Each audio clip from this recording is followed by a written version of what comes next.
Salut les entrepreneurs, c'est Aurélien Macar, l'auteur du livre Je gagne ma vie avec mon blog. Dans cette vidéo, on va parler de délivrabilité. La délivrabilité, c'est quoi? Quand vous utilisez un autorépondeur, un logiciel pour faire de l'email marketing. Moi, je gagne ma vie avec l'email marketing depuis 2010. J'ai deux business qui rapportent les deux au total 20 000 € hors taxes par mois. Il y en a un, c'est sur comment créer un business sur Internet, donc c'est web marketing. L'autre, c'est comment apprendre l'anglais.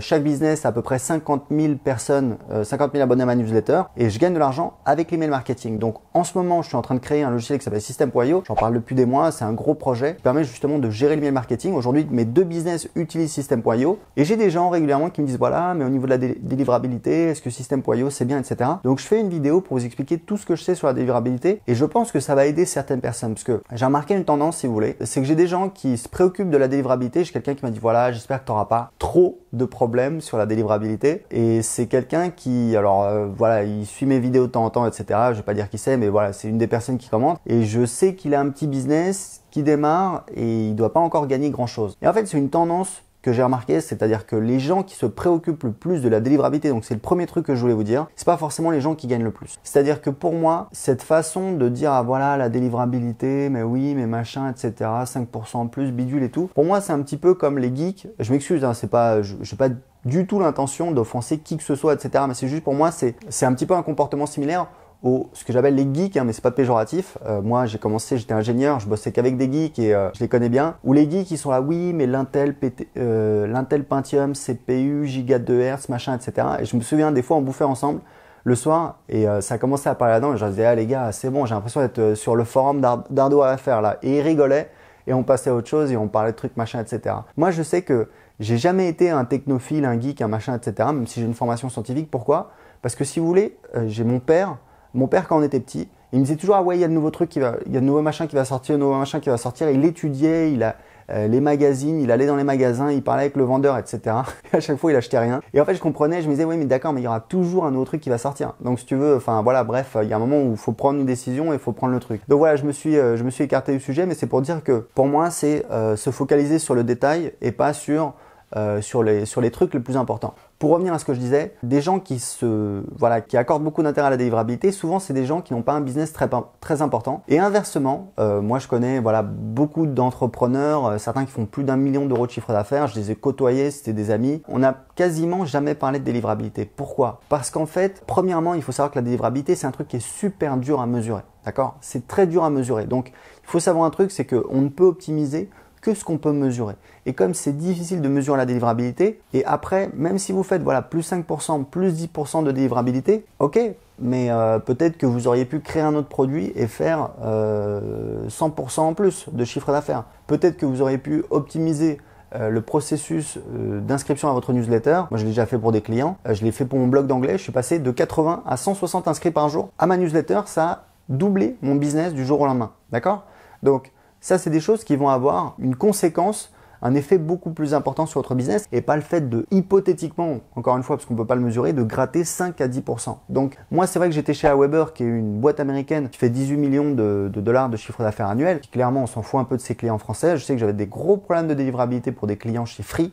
Donc, ça m'a causé des problèmes. Des clients chez Free qui payaient, qui ne recevaient pas les emails d'accès, etc. Parce que Free, très souvent, décide que les serveurs d'Aweber sont blacklistés et donc les emails envoyés par Aweber sur des adresses @free.fr n'arrivent pas. Donc ça, c'est un vrai problème. Il y a des prestataires français ou d'autres prestataires pour qui ça marche très bien. Mais tout ça pour vous dire que moi, j'étais chez Aweber. Je suis passé sur mon propre système, donc qui s'appelle System.io. J'ai fait une promotion. J'ai fait 63% de clics en plus et 80% de ventes en plus. Alors, attention, il y a effectivement les emails qui diffèrent, le produit qui diffère. Donc, on peut comparer, mais forcément, ça va pas forcément être la même chose. Mais tout ça pour vous dire, on va vraiment rentrer dans le cœur du sujet au niveau technique. C'est qu'en fait, si vous voulez, nous, avec System.io, on utilise SendGrid. SendGrid, c'est une boîte qui ne fait que ça, envoyer des emails. Et il y a des gens qui pourraient se dire, ah ouais, mais voilà, vous utilisez une boîte américaine, etc.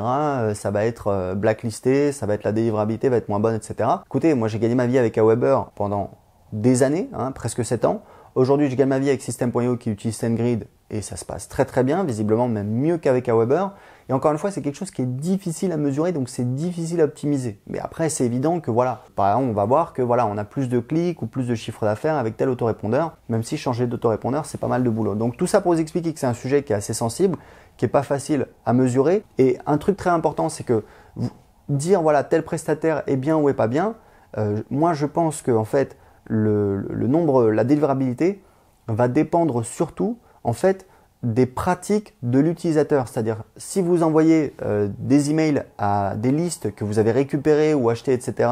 Il y a des gens qui font ça. Moi je sais que de temps en temps je reçois des emails et je vois que j'ai été ajouté à une liste et je me suis jamais inscrit pour ça. Et c'est des gens qui sont sur ma liste, ou alors parfois c'est des clients, ou alors c'est des gens, je sais pas comment ils ont eu mon adresse email.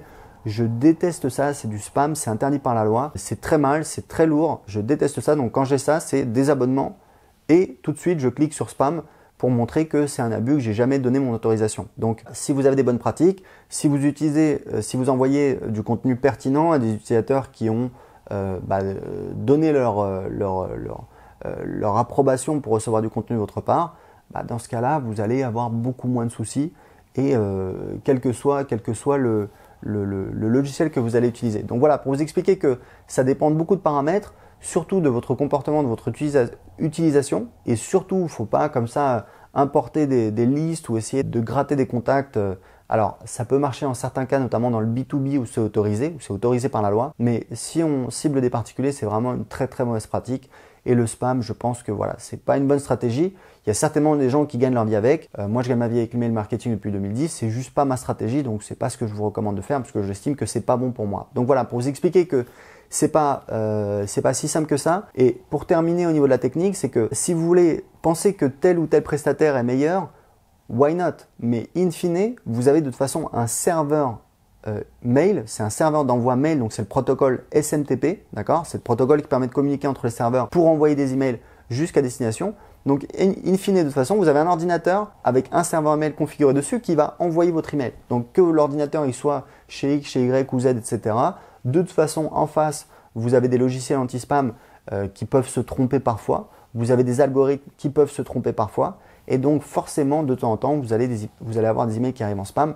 Et c'est quelque chose qui est absolument normal et on ne peut rien faire contre. Tout ce qu'on peut faire, c'est essayer de bien faire son boulot au niveau de l'infrastructure, d'être réactif. Mais pour terminer là-dessus, moi j'ai fait des recherches et j'ai remarqué quelque chose de très surprenant. C'est-à-dire que, à ma grande surprise, si vous voulez, SendGrid, Mailchimp n'utilisent pas leur propre programme pour envoyer les emails. Ils utilisent un programme qui s'appelle PowerMTA, donc PowerMTA, qui est un logiciel développé par une société américaine et qui permet d'avoir des serveurs de mail qui apparemment sont plus robustes, peuvent envoyer plus d'emails que si vous utilisez, je crois que c'est Postfix, qui est le serveur de mail par défaut libre, gratuit qu'on peut trouver sur Internet. Donc ça m'a surpris parce que je me suis dit, bon, Mailchimp encore je peux comprendre, ils ont une interface utilisateur, des formulaires, etc. Donc voilà, c'est quand même plus high level. Mais SendGrid, c'est vraiment bas niveau. Leur métier, c'est une API. Leur métier, c'est d'envoyer des emails. Et ils n'ont même pas développé leur propre serveur d'envoi de mail. Ils utilisent une technologie qui s'appelle PowerMTA. Donc peut-être qu'un jour, nous, on mettra en place notre propre infrastructure d'envoi d'emails. Je pense que quand on arrivera à une taille critique, un certain nombre d'emails envoyés par mois, ça deviendra intéressant. Pour l'instant, c'est pas le cas, donc on utilise SendGrid et ça se passe très très bien. Et juste pour terminer là-dessus, il y a ConvertKit qui est une boîte que je suis beaucoup parce qu'en fait ils ont créé un logiciel autour de l'email marketing comme ce que je suis en train de faire, un petit peu différent, mais voilà. Ils ont créé en 2012 ou 2013. Ils sont passés en un an et demi de 15 000 à 500 000 $ de chiffre d'affaires par mois. Donc c'est forcément une boîte que je suis. Et ConvertKit, j'ai un compte chez eux, un compte client pour suivre un petit peu ce qu'ils font. J'ai été surpris de découvrir qu'en fait, de la même manière, ils n'ont pas développé leur propre infrastructure d'envoi d'email. Ils utilisent Mailgun, qui est en fait un concurrent de SendGrid que nous on utilise. Donc voilà, et ça marche très très bien et c'est une boîte qui fait 6 millions de $ de chiffre d'affaires par an. Donc voilà, donc c'est tout ce que je sais au niveau de la délivrabilité. Si vous avez des commentaires en dessous de cette vidéo, désolé, j'ai fait une vidéo trop longue, j'ai parlé pas mal de choses, mais je voulais vraiment couvrir un petit peu l'essentiel et puis surtout vous rappeler le fondamental, c'est que la délivrabilité, c'est bien. Le problème, c'est que c'est quelque chose qui est difficile à mesurer. Les marketeurs qui font plus d'1 million d'euros, ils se préoccupent pas tant que ça de la délivrabilité parce qu'ils savent que c'est difficile à mesurer et que gratter 5 à 10% dont on n'a pas la certitude de les avoir, c'est pas forcément l'utilisation le plus rentable de leur temps. Donc concentrez-vous plutôt sur le fait de développer votre audience, de créer des offres, d'augmenter la valeur par abonné. C'est ça qui va avoir plus d'impact sur votre business. Donc voilà, donc si vous êtes d'accord avec moi, cliquez sur j'aime. Si vous avez des commentaires comme d'habitude en dessous de cette vidéo.